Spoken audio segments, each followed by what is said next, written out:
My name is Cassie. I am 28 years old. I worked as a project manager at Novatech, a mid-sized tech firm in the city. Our team was led by Chris, a seasoned manager known for his high expectations and demanding work environment. My colleagues included Quinn, a talented marketing specialist, Morgan, a skilled software developer, and Donna, a detail-oriented quality assurance tester. We worked on various projects, from app development to software solutions for major corporations. My role involved coordinating with different teams, ensuring projects were completed on time, and managing client expectations. I took pride in my work, striving to deliver high-quality results and maintain a smooth workflow. Bruce, our department head, frequently checked in on our progress, often pushing us to meet tighter deadlines and exceed client expectations. In our team meetings, Chris would outline project goals, timelines, and deliverables. We'd discuss potential roadblocks and strategies to overcome them. I enjoyed brainstorming with my colleagues, finding creative solutions to complex problems. Our team's camaraderie was strong, built on mutual respect and trust. As a project manager, I worked closely with Bruce, who had a reputation for being tough but fair.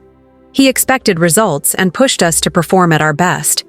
I understood his approach, knowing it was driven by the company's desire to stay competitive in the industry. My interactions with Bruce were mostly professional, but I had noticed his tendency to prioritize results over team well-being. He'd often request last-minute changes or push for unrealistic deadlines, which could be stressful for the team. Despite this, I respected his experience and the pressure he was under to deliver results. One day, as I was preparing for a meeting with Bruce, I began to wonder what he wanted to discuss. Would it be about the ongoing project or something new?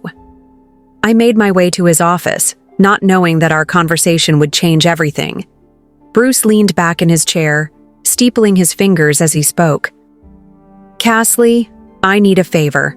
I want you to tell Quinn that the marketing campaign needs to be revised to focus more on the product's features rather than its benefits.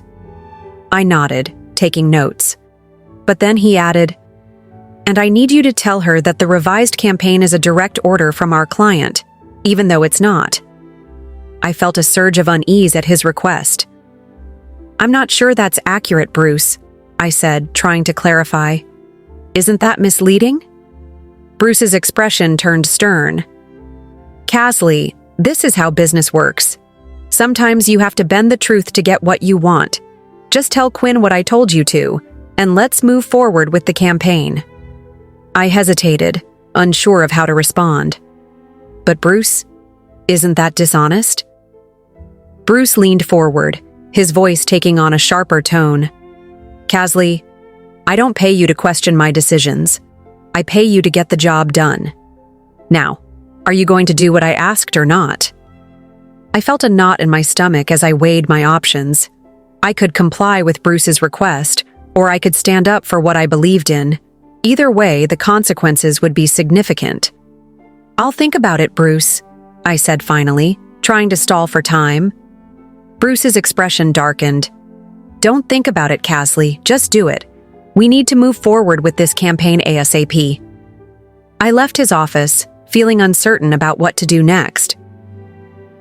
I stood in my office, staring out the window as I replayed Bruce's request in my head. He wanted me to tell Quinn that the marketing campaign needed to focus on the product's features rather than its benefits, and that it was a direct order from the client, even though it wasn't. I couldn't shake the feeling that this was dishonest. As I weighed my options, I thought about the potential consequences of lying. Would it really hurt anyone? Would it ultimately benefit the company? I recalled stories of people who had compromised their values for professional gain, only to regret it later. The more I thought about it, the more uneasy I became.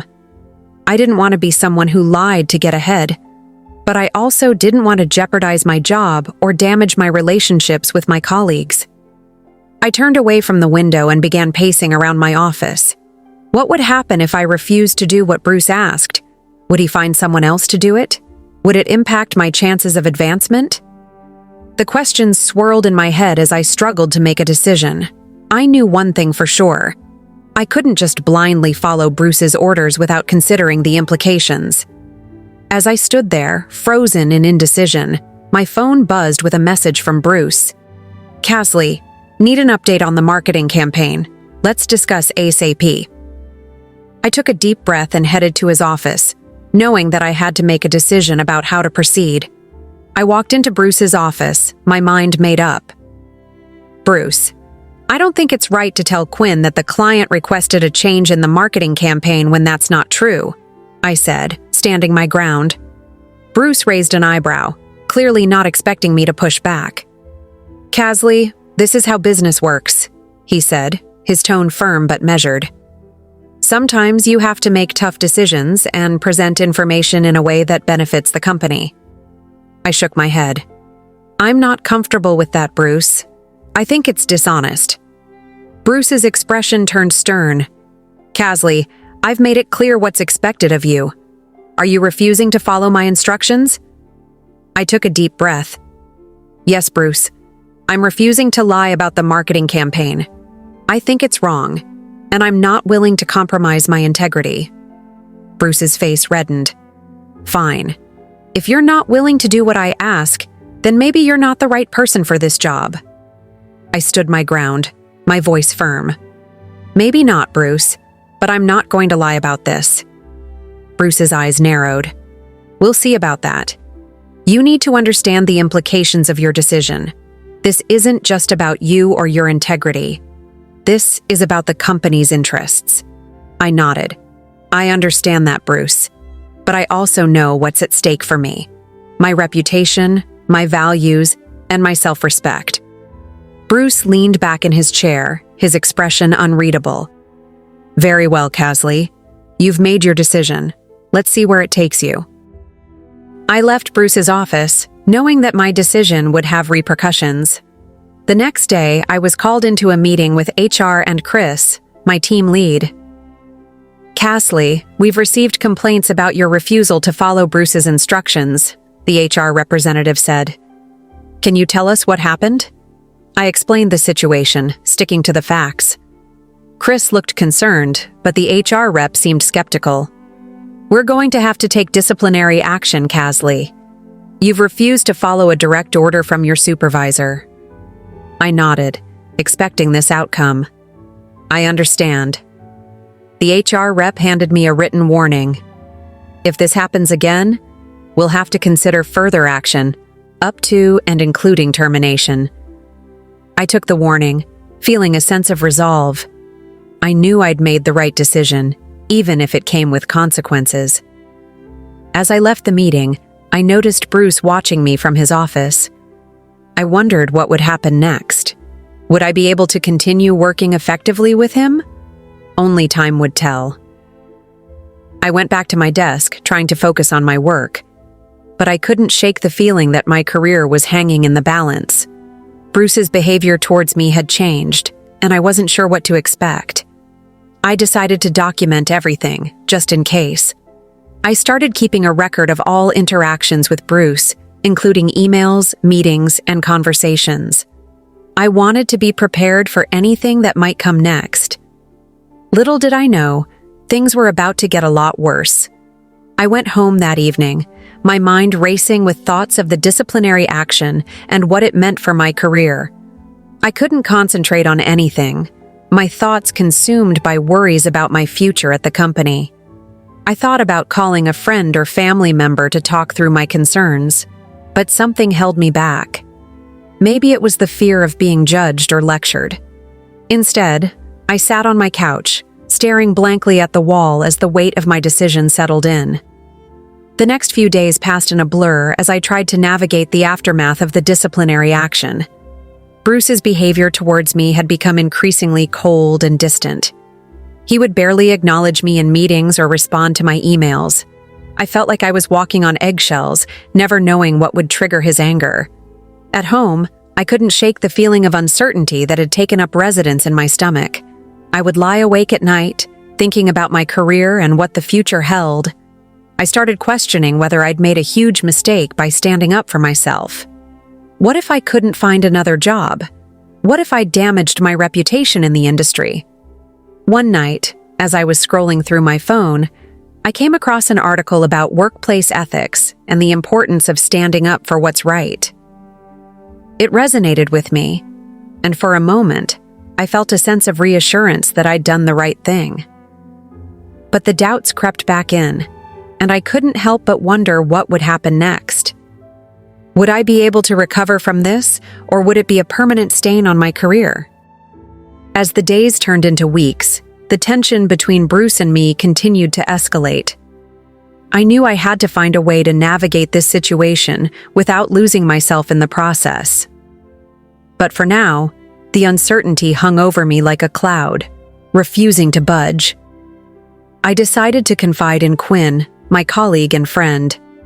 We met for lunch at a nearby cafe, and I told her everything that had happened with Bruce and the disciplinary action. Quinn listened attentively, her expression sympathetic. "I'm so sorry, Cassie. That sounds incredibly tough," she said. "But I have to say, I'm not surprised. Bruce has a reputation for being ruthless when it comes to getting what he wants." I nodded, feeling a sense of validation. "I know, right? But it's hard not to take it personally when he's being so confrontational." Quinn reached out and put a hand on my arm. "You're doing the right thing, Cassie. Standing up for yourself like that takes a lot of courage." I smiled weakly, feeling a sense of gratitude towards Quinn. "Thanks, Quinn. Just talking to you makes me feel better." Quinn smiled back. "Anytime, Cassie. That's what friends are for." Over the next few weeks, Quinn became a source of strength for me at work. She'd check in with me regularly to see how I was doing and offer words of encouragement. My family also rallied around me, offering support and advice. My mom, in particular, was a rock. She'd always been someone I could talk to, and she listened patiently as I recounted my struggles with Bruce. "Cassie, you're doing the right thing," she said. "You can't control how others behave, but you can control how you respond to them. You're standing up for yourself, and that's something to be proud of." Her words stuck with me, and I repeated them to myself whenever I felt uncertain or scared. With Quinn's and my family's support, I felt more confident in my ability to navigate the situation with Bruce. But I knew I still had a long way to go. The company's internal audit team launched an investigation into the project Bruce had been pushing so hard. They reviewed documents, interviewed team members, and analyzed data. I was called in to give my account of what had happened. I told them about Bruce's request to lie about the project's status and how I'd refused. The auditors listened attentively, taking notes and asking follow-up questions. A few days later, the audit team presented their findings to the company's leadership. Bruce was called into a meeting with the CEO and other senior executives. I wasn't privy to the details of the conversation, but the outcome was clear. Bruce's actions were deemed unacceptable, and he would face consequences. The news spread quickly through the office. Colleagues whispered to each other, speculating about what would happen to Bruce. Some seemed relieved, while others appeared concerned. I felt a sense of vindication, knowing that the truth had come to light. The CEO announced that Bruce would be stepping down from his role as department head, effective immediately. A temporary replacement would be appointed until a permanent successor could be found. I wondered who would take over and what changes they might bring. As the dust settled, I realized that my decision to stand up for the truth had been the right one. It hadn't been easy, but it had led to a positive outcome. I felt a sense of pride and integrity, knowing that I'd done what was right, even when it was hard. The company's leadership team would be reviewing their policies and procedures to ensure that situations like this wouldn't happen again in the future. I sat at my desk, reflecting on the past few weeks. The aftermath of Bruce's departure was still unfolding, but one thing was clear: our team was healing. The tension that had hung in the air for so long was dissipating, replaced by a sense of relief and renewed purpose. Rachel, our new department head, had brought a fresh perspective to our team, She encouraged open communication and collaboration, and it was clear that she valued each of us as individuals. I felt grateful to be working under her leadership. As I thought about my experience with Bruce, I realized that it had taught me a valuable lesson. Standing up for myself and refusing to compromise my values had been difficult, but it had ultimately led to a positive outcome. I had helped bring about change and create a better work environment for myself and my colleagues. I thought about the support I'd received from Quinn, my friend and colleague. She had been a rock for me during that difficult time, offering words of encouragement and support. I was grateful for her friendship and knew that our bond had grown stronger as a result of what we'd been through. I also thought about the investigation and the accountability that Bruce had faced. It was a reminder that our company valued integrity and honesty, and that those values would be upheld, even when it was difficult. As I looked around the office, I saw my colleagues working together, laughing and chatting. The atmosphere was lighter, more relaxed. I knew that we still had challenges ahead of us, but I was confident that we would face them together, as a team. And I knew that I would always stand up for what I believed in, no matter what the story of what happened with Bruce spread throughout the company, and it became a catalyst for change. More and more employees began to speak up when they saw something that didn't seem right. They remembered the courage it took for me to stand up to Bruce and the positive outcome that followed. As I looked around the office, I saw colleagues who were empowered to make a difference. They were no longer afraid to voice their concerns or challenge the status quo. And I knew that this was just the beginning. The company's leadership team took notice of the shift in culture and decided to make integrity and honesty core values. They implemented training programs to help employees understand the importance of speaking up and doing the right thing, even when it's difficult. I realized that my decision to stand up for the truth had sparked a movement. It had shown that one person can make a difference and that collective action can lead to lasting change. And I knew that this was a story that would continue to unfold. A story of courage, integrity, and the power of doing what's right. The question is, what will you do when faced with a difficult decision? Will you stand up for what's right, even if it's hard? The choice is yours, but I know that the consequences of your actions will be far-reaching. Thank you for listening to my story. Kindly like this video, share it, and subscribe to the channel for more stories like this. Thank you.